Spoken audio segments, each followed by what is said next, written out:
You are listening to the Slow Living Podcast, and I'm your host, Stephanie O'Day.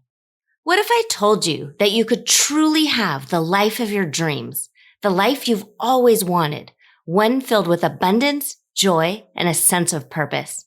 It's absolutely possible, and I see it each and every day with my coaching clients. It all starts with learning how to slow down. You deserve to live the life you've always dreamt about.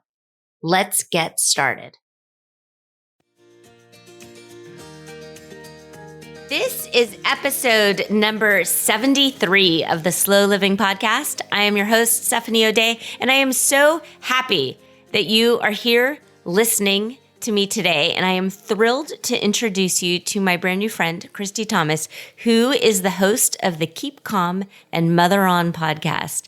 And I think if you are ready to calm yourself down as you go out through your day, and you still are doing an awful lot of things. You still are productive. You still are an active member of society, and you're producing things and you're raising other humans. And you think, gosh, Steph, there actually isn't a way to keep calm and mother on and live a slow life.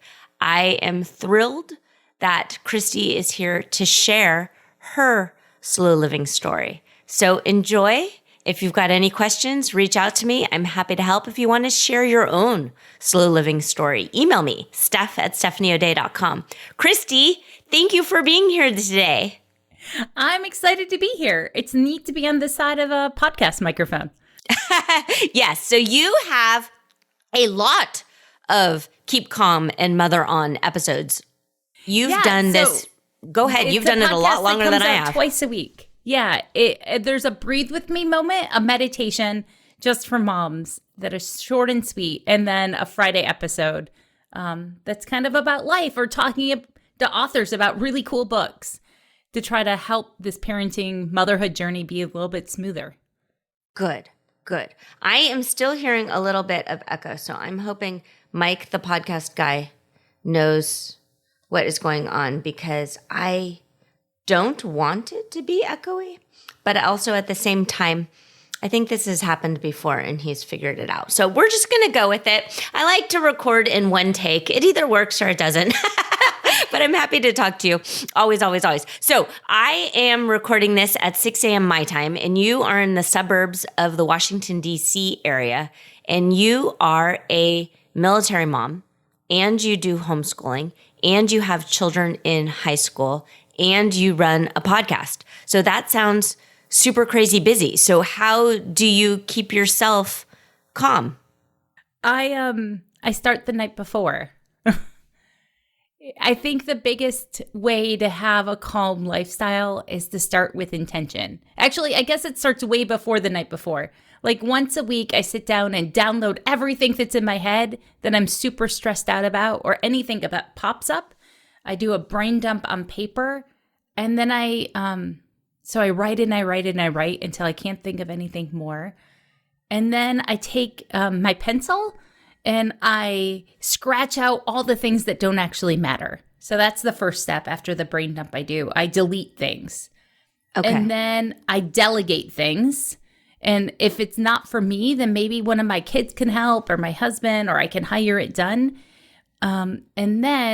And then I schedule it, the do things. And sometimes I try to schedule it that week, or I just put it into Google Calendar so Google can hold it instead of my own brain. Okay. So your nightly routine, when do you end up kind of starting that? Okay, so the brain dump thing I do on like Sunday evenings, but the nightly routine, I probably start at like 3 p.m. when my high schoolers get off the bus. It starts that early. Okay. So, and then just kind of walk us through what that looks like to you and how scheduling ends up, and maybe not scheduling down to every nanosecond, but creating the routine actually provides grace and margins. Because I think sometimes people think that if you're following a calendar, you're following a schedule, or you're following a routine, it's so regimented that there's not whimsy in there, and there's not kind of fun and spontaneity. And that was totally my fear for a long time. Like, I claim that I'm a type B person. Like, my husband is a military guy and, his closet looks perfect. Mine is not that way. Okay. So when I start at 3 p.m., what I'm doing is that we're talking about the day. The kids are reviewing any surprise expectations from their school or sports team so I can manage driving them because no one's a driver yet. And then also, while we're talking about that, we're repacking the lunches for the next day because that can be done super early. And then after that, it's slow prep of dinner while kids are doing homework around me.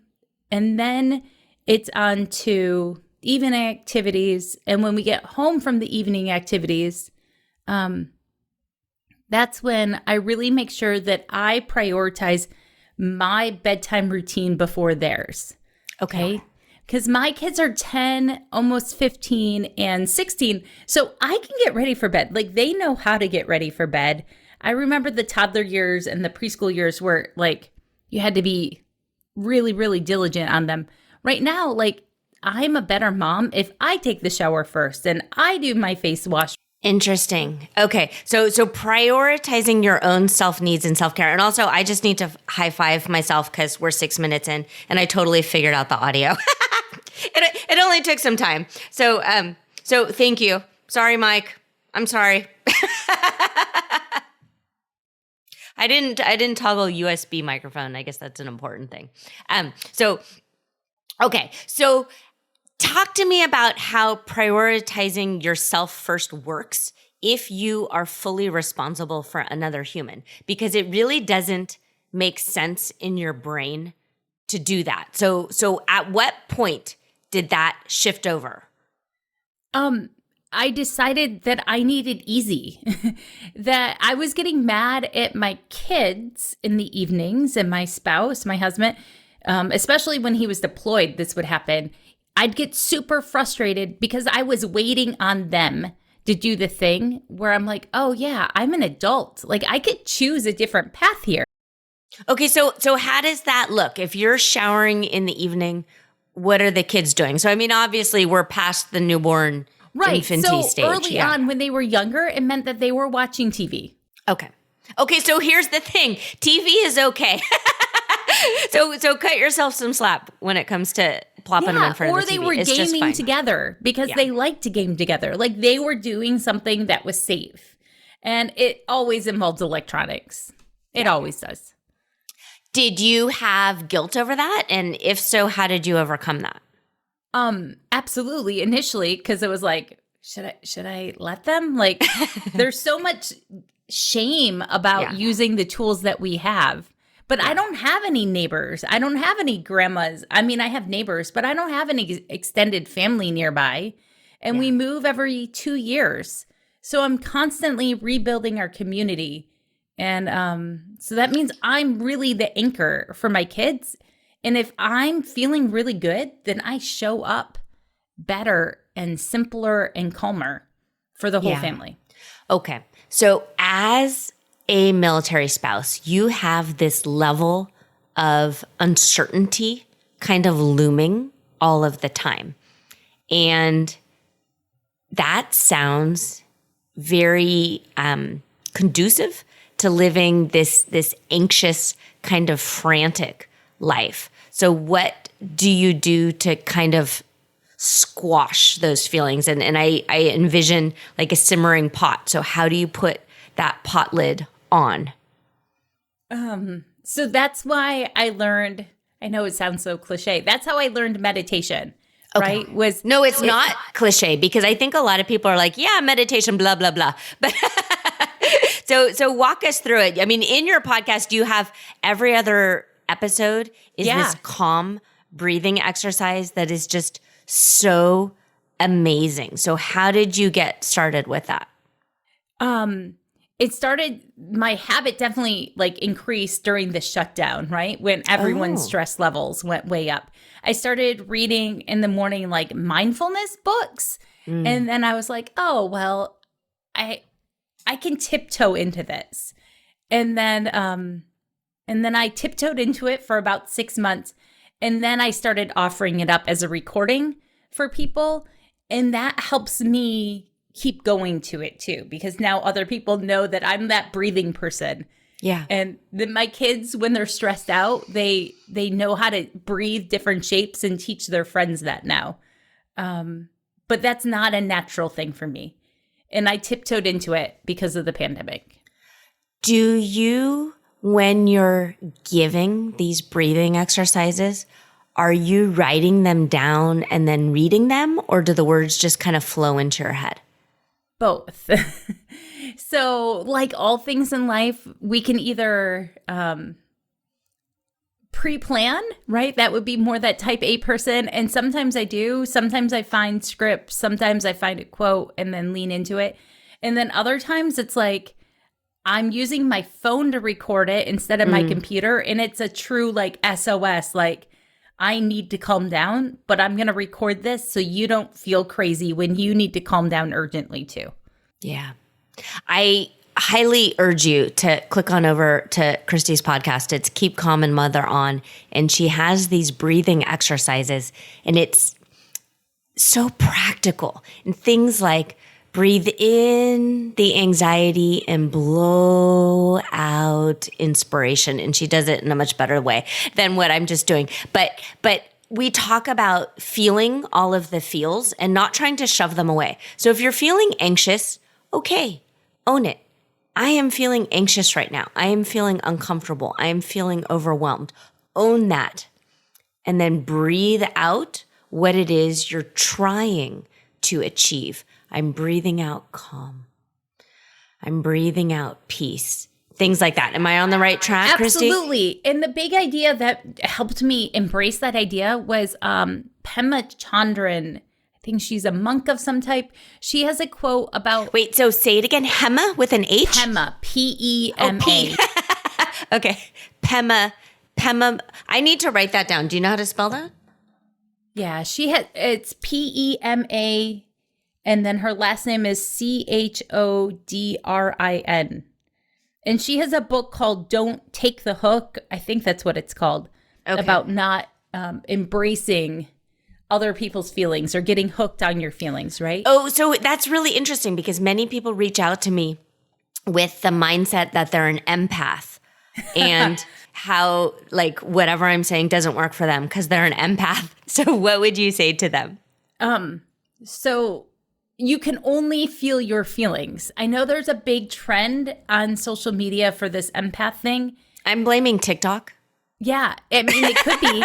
I mean, but you're actually, you can feel the energy the other person gives off, but you can't actually feel someone else's feelings. Otherwise, my marriage would have like been destroyed a couple of times, right? Yeah. If my husband felt all of my feelings without me having to say them, or my kids, our relationships would be destroyed, right? Only I can feel my feelings, good or bad. And that's important to know. But what helped the most was her idea about feelings being like weather. And that if I can name the weather, if I can name the feeling, and just know that it's going to drift by. Yeah. Weather changes all the time, and my feelings are going to change. And if I can just name it and notice it, and then feel my body, because feelings are meant to be felt. They're usually stored in your body somewhere.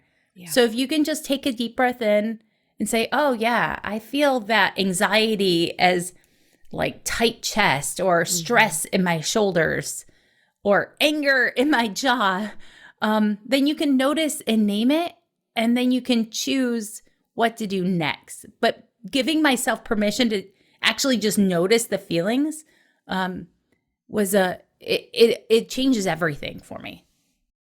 I like that. Name it and notice it, acknowledge it, and not be scared. Because I think sometimes, especially if you are in the midst of a panic attack or feeling really upset, thinking you're wrong for feeling the feeling you're having is what makes it last longer.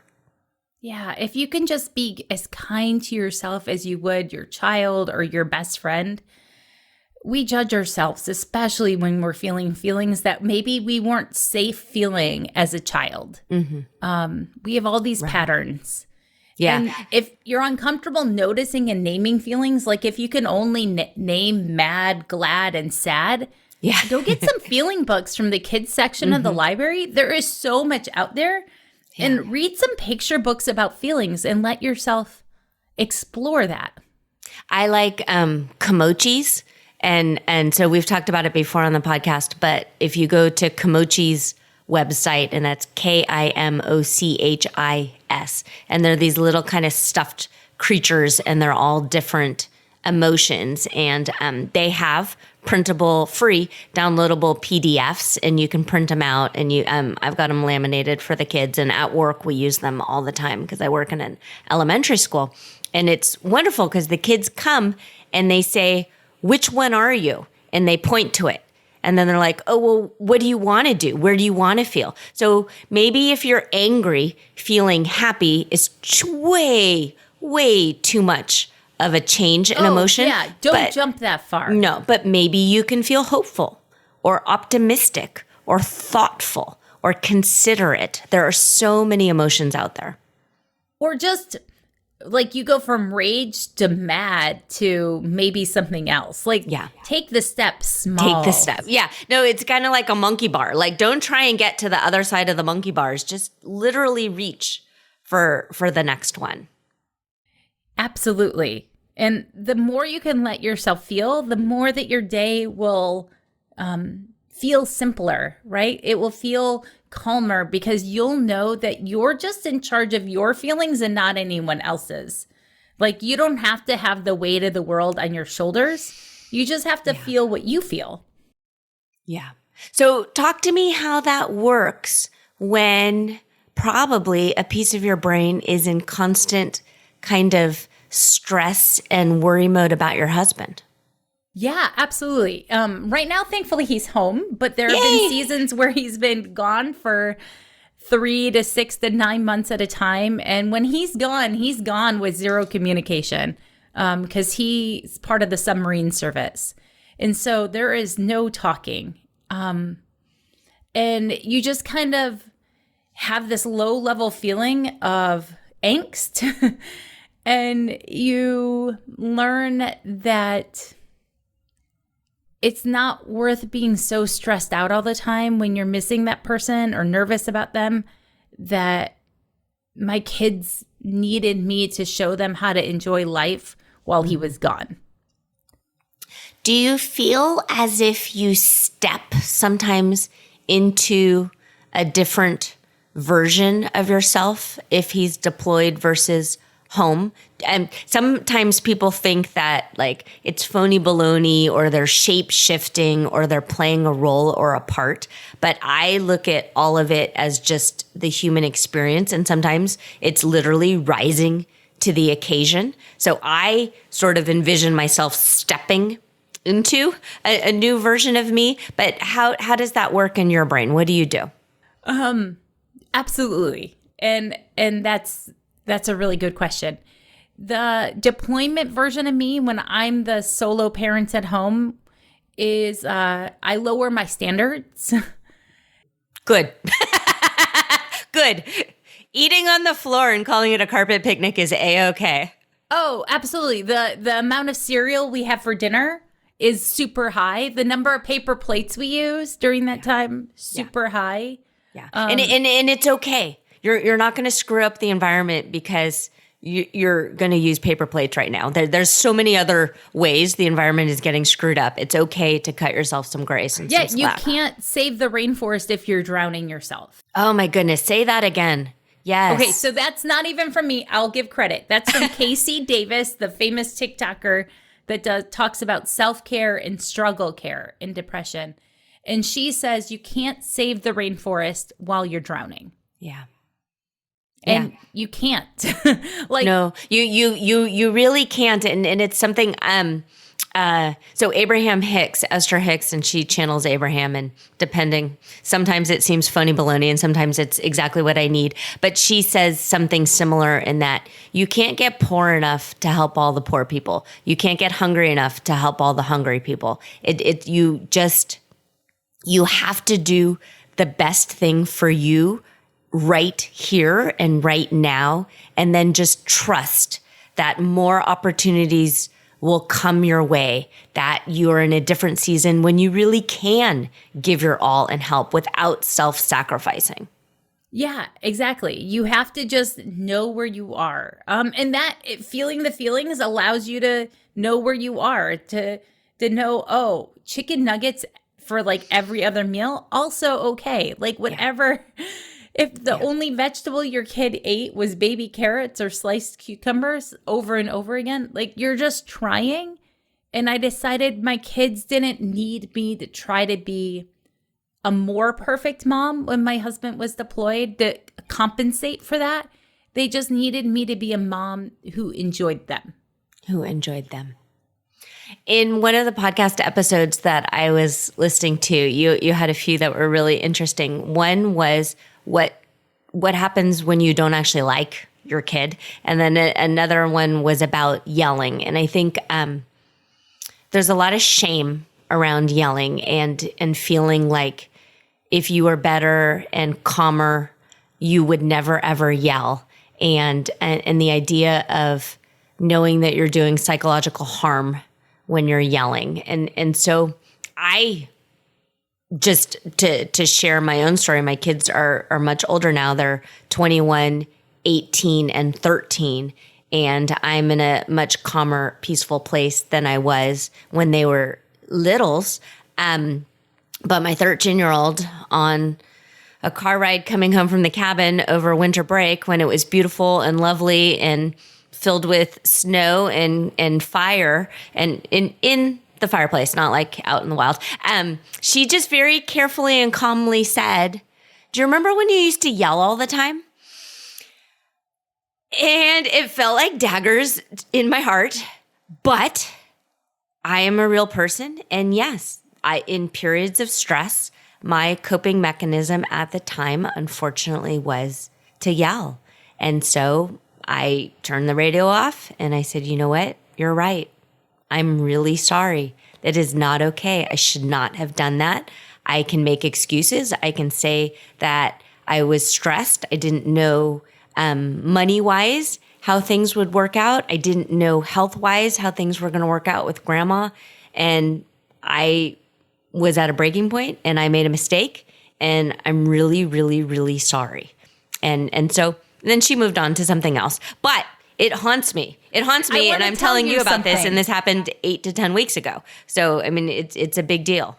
So I want to tell you, right, what a gift it is for her to see adults learning how to change and to learn new patterns.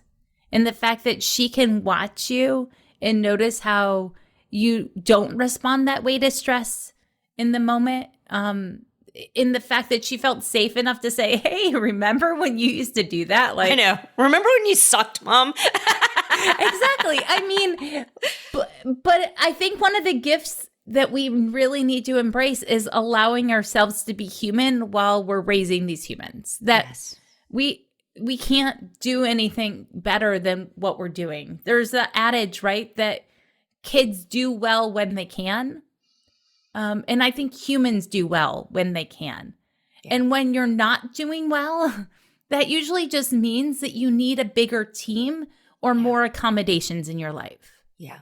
And it's not a moral and the failing. accommodations are interesting, and I'm glad you brought that up, because when you can do well, you do well. Sometimes perfectionists kind of take that in, well, I can't do well right now because the house is a mess, or I can't do well right now because we're eating cereal again for dinner, and Instagram says I have to do it this way or I'm a bad mom, and blah, blah, blah. So how do you get that perfectionist shame out of your head? I close Instagram. We aren't meant to have so many people to compare our lives to. We just aren't. And so if you're feeling like all these shoulds are on you, I remember when my oldest were little kids, right? Like Pinterest was brand new. So it was the Pinterest mom that everyone was striving for, instead of this sad beige mom that's everywhere on Instagram right now. Beige. So it's interesting. Like there's no colors on the Instagram feed for the Pinterest trendy moms. Image of me that went viral. And again, it was when Pinterest first started, was me in glasses hugging a crock pot with no makeup. And my socks, I guess, were dirty. And I was in front of the Christmas tree and Adam just snapped a picture. And that was my New Year's resolution. Well, that image went viral on Pinterest. And all of the comments were about my dirty socks. And it was because we had hardwood, and if you zoom in, you don't have to justify any of it to me. Dirty socks should be dirty. Like, I know, but oh my gosh, a piece of me wanted to take the picture down and brighten it and lighten it and make my teeth whiter and all of this stuff. Oh yeah. That said, I got so many page views that the income for that month was great, and so that is what I chose to focus on. But if we could edit all the things so we could look as perfect as everyone else online, like they don't look that way. And so you can just close the app and compare your life to the people that actually matter if you feel like you need to compare. I mean, we all know that comparison takes us out of the present moment and you're not living your own life anymore. Yeah, comparisonitis. So since you and probably other people listening get a lot of good from social media, a lot of connection. And it's a way, especially if you're moving a lot, to check in with family and friends that perhaps maybe you've left behind. And it's the only way you really do connect with them. How do you create boundaries for yourself so you're not sucked in to the shoulds and the why don't I's? I remember what version I want to be when I'm 90 years old.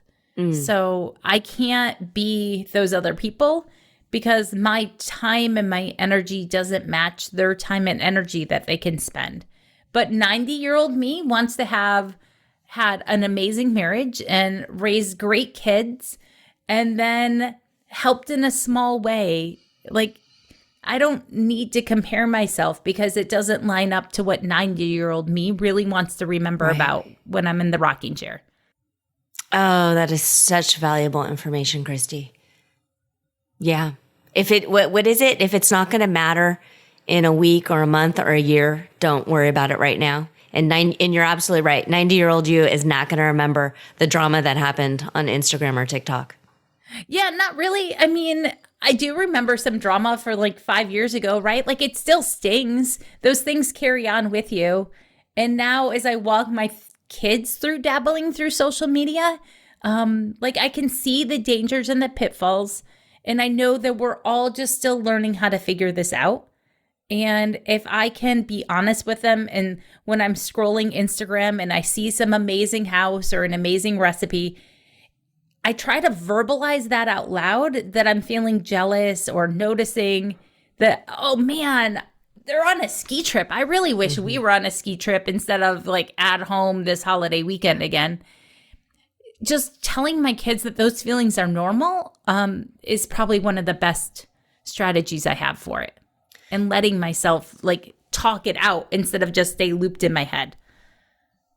What are the boundaries for your children that you have tried to model and create for them when it comes to social media?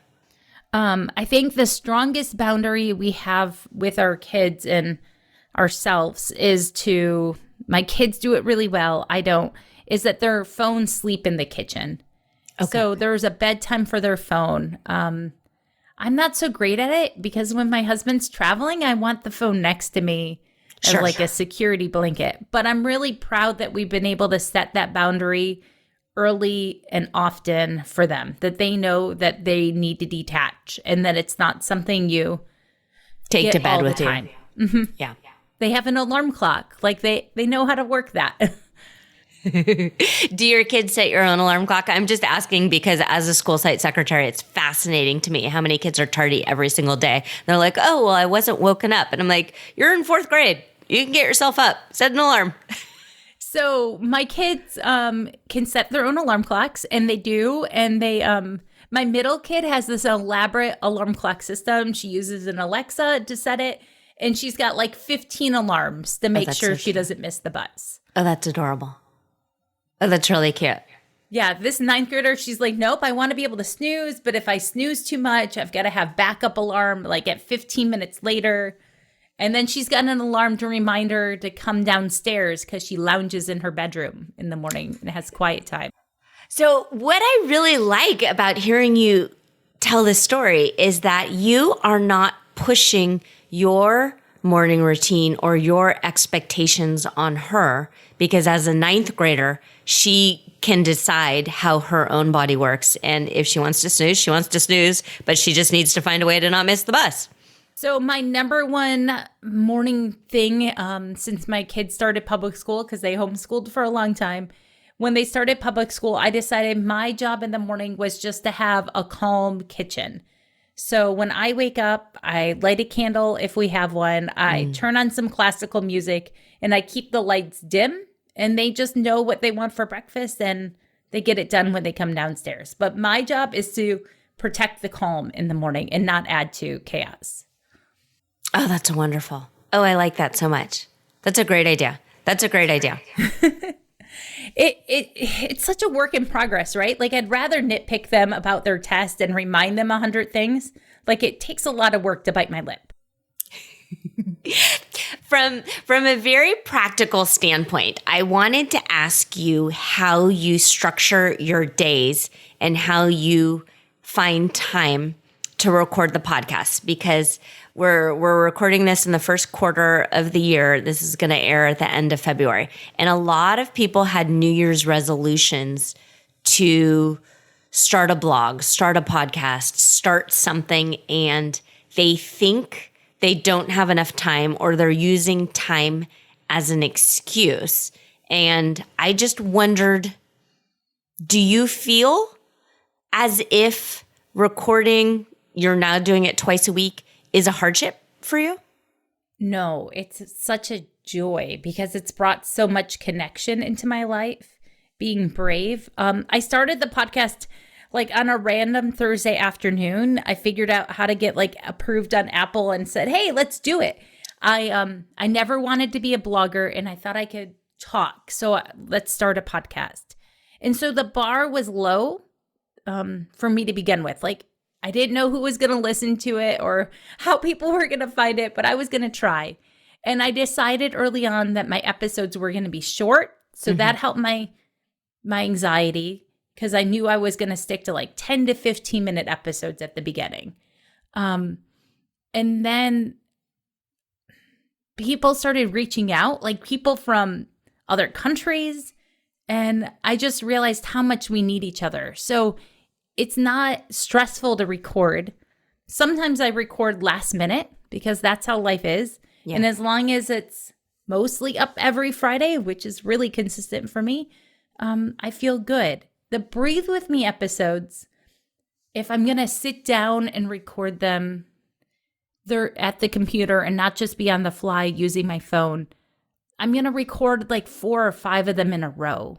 Oh. So those I batch because they're super short. And so I can record about 4 to 5 Breathe With Me's in about, an hour to an hour and a half, with time to pause and think and get into the right energy myself because I want to make sure I'm showing up calm when I record those. When you at the beginning of this podcast, you had of right now when we're talking this particular podcast episode, you had said that the Breathe With Me's and the meditation came about during the pandemic. How is your mindset now that you do this regularly versus before? Because I think a lot of people have this hurdle that they like the idea of mindfulness and breath work and finding a place to meditate and a time to meditate, but they're not willing to just kind of rip off the Band-Aid and do it. So how did you just kind of overcome that? I decided to start with just really simple things of just noticing my breath. And I would set a timer for like 30 seconds and hide in my closet. I always start with setting the bar as low as I possibly can so I can make success happen. Okay. That is such valuable information and so helpful, because I think people start with 20 minutes, but you started with 30 seconds. Christy, that is phenomenal. So I have experience running and training for races and doing things like that. And I know that when I want to train for something or start a new habit, my goal is to make a habit that feels like I could do 99% of the time with my eyes closed, walking backwards. Like, so simple and stupid feeling that I know I can do it. Oh, that's wonderful. Yeah, that is such a key takeaway, and I wholeheartedly agree with you, and that's so valuable. It's so valuable. Just literally take that very first step, and only focus on taking that first step. And when I was teaching my kids to try to have some mindfulness breathing, like, they don't really want to learn it from me, right? But I feel like I need to teach them. Mm-hmm. So initially when I introduced it to them, it was, let's take 3 deep breaths before I start the car. Let's just start there. Every time we get in the car as a family, we're going to take 3 deep breaths and notice how we feel. Like, that's not hard to remember. No. I put a sticky note in the car so I would remember that, because even that was hard to remember. But it was doable, and my kids learned how to embrace that. And I would show them different shapes. Like, you can draw a square as you're breathing. Mm-hmm. There's triangles. If you look up shape breathing for kids, mm-hmm. even teenagers can get into that, because we're all human, tangible. We need our senses. So yeah. I agree. At school, we do starfish breathing, where you're tracing the webbing in your hand, just up and down your fingers. And then I've talked about box breathing before, where you can find a box anywhere. If you're stuck in a crappy meeting, look for a ceiling tile or a door frame or a window, or even the edge of the binder right in front of you, and just trace it with your eyes and breathe in and then hold. Breathe out and then maintain, and then in again, and just go around the box and slow yourself down. It's helpful on an airplane when you can't get out. It's helpful in traffic when you can't get out. In the elevator, all these things where you feel trapped and you don't feel in control. And it's so fascinating, because you're talking about keeping calm and mothering on, and I talk about slow living. And yet really what humans want is a feeling of control and feeling as if they are in charge of what is happening. And when you realize, it's back to the Serenity Prayer, you really can only control what you can control, and you've got to let go and release the things that are out of control, and leave it to a higher faith, a higher power, a higher being. Just know the world is going to keep spinning. The sun is going to keep coming up and going down. Your heart will keep beating. You will keep breathing. And you don't need to actually hold on tight to all of these things. Just relax, and it will still happen. And you don't have to control every last bitty thing. And even when there's really hard things that you feel like you can't control, like during the pandemic, my middle kid was diagnosed with epilepsy, right? That was a hard moment. It is seeing your kid have some seizures. Yeah. But what you do is, you know that you're only in charge of what you can actually control. So in the moments when I was fighting with insurance and trying to get referrals, right, I could come back to my breath and remember that I was trying, and then we can move forward again. Yeah. I'm sorry to hear about the epilepsy diagnosis. And it's interesting when you look at epilepsy and in the midst of a seizure and control, because it's not something you control. The only thing you can do is hold them, keep them safe, and write it out. And so it's definitely kind of a metaphor for life in many ways.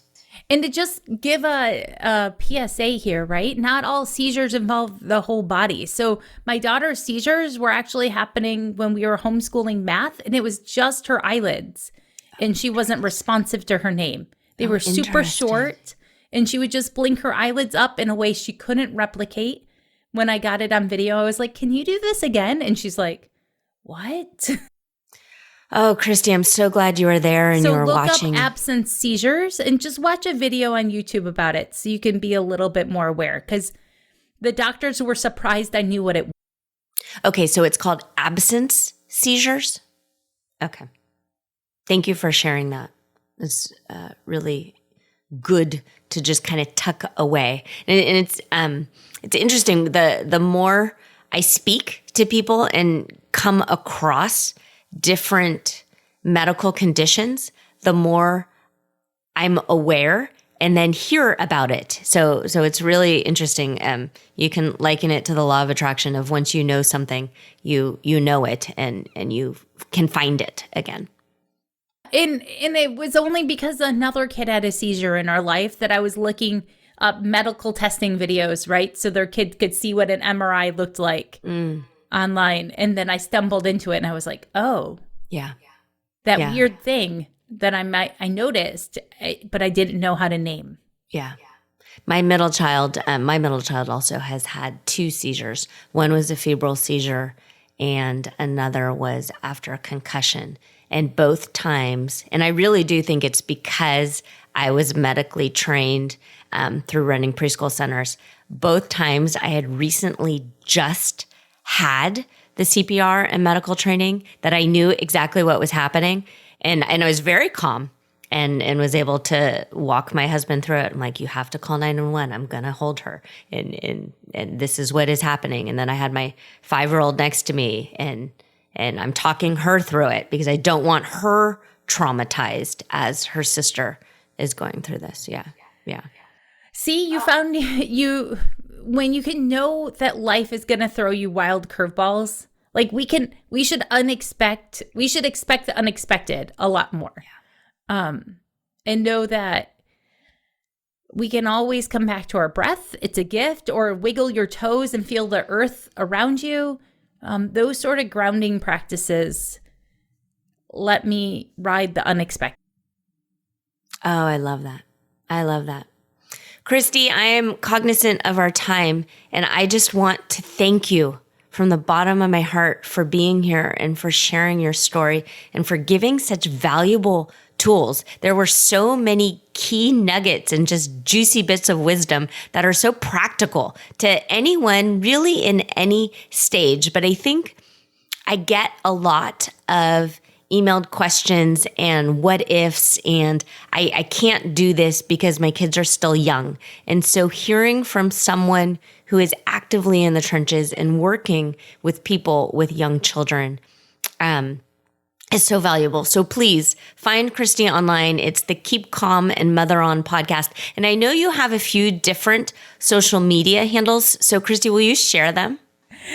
So my most active one is Everyday Runner Christy at Instagram, because I run a mile every single day. So that's where that name comes from. Everyday Runner Christy? Okay. There are some spaces in there, so I will give it to you so you can find it in the show notes. Okay. Or however Stephanie does that. Because naming things are crazy on social media. They are. I am so thankful to you. Thank you for spending time with us. And I highly recommend finding Christy, following along with her breathing exercises. Put them on in the car and do them with the kids. Well, maybe you shouldn't asphyxiate yourself while you're driving, but maybe not driving. Okay, so sit on the floor of the living room and lay down. When you're super stressed out and especially when you have younger kids, do the opposite. So instead of like hovering over them and asking them to clean up, just lay down like a dead person on the floor in the middle of all their toys. Oh, I like that. So that's a pattern interrupt. What a neat idea. Okay. You've got this. And I'm thankful for you, Stephanie. You've inspired me for a long time. So I'm glad we could talk. Okay. Thank you, Slow Down Society, for being here. And we will be back next week with another episode. As always, consider yourself loved and hugged. And I think you are wonderful.